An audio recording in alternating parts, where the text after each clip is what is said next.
Hi, it's Suzy with another quick exercise tip for you. Now today I wanted to talk to you about wrist strengthening exercises.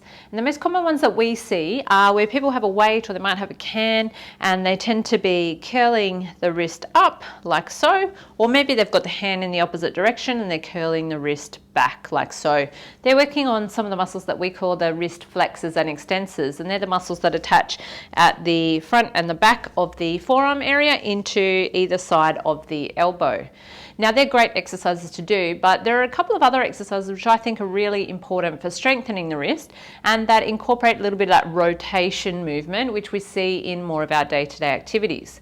So for this exercise you're going to need either, I'm just going to use a hand weight, but I'm going to show you a different way to hold the hand weight, or alternatively you can use something like a salad dressing or a tomato sauce bottle, or if you've got really good strength, something like a wine bottle.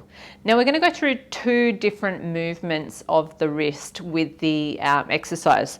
So first things first, to try and create a little bit more challenge for the wrist, rather than holding in that nice middle part of the weight where we've got the weight evenly balanced, I want to challenge my muscles a little bit more. I want to hold the end of the weight. So now my weight is offset. I've got more of the load up one end, the opposite end to where I'm holding, because I've got the bar in the middle as well.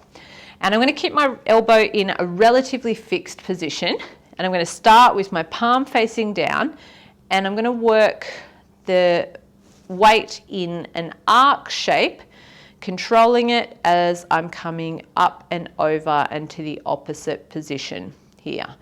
So now I'm not only working on the strength of those wrist flexors and extensors, having to change the position a little bit, I'm working on some of the pronator and supinator muscles, and I'm also working on my gripping muscles, because holding the dumbbell in this position is a little bit more challenging for my grip muscles when compared to holding it right in the middle. Now we're going to keep the same orientation, and this time we're going to work on a slightly different movement. I'll show you from side on, it'll be a little bit easier to see.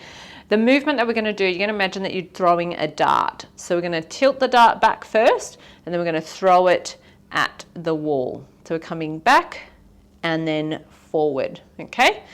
This is what we would call deviation to either side, to the thumb side, which is known as the radial side, and the pinky finger side, which is known as the ulnar side.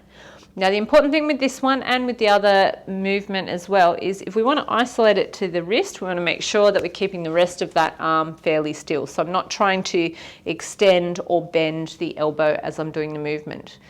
Now it's a really good idea to start with a light load, so definitely don't go for that wine bottle initially. Start with a lighter load such as a smaller salad dressing bottle or perhaps a sauce bottle.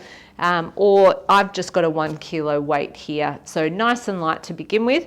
Get used to controlling the movements. Aim to do 8 to 10 of each of those movements and a couple of times on both hands as well before you look to increase the difficulty and the challenge. So I hope you've enjoyed today's tip. Stay safe, stay active, and I'll see you soon for another quick exercise tip.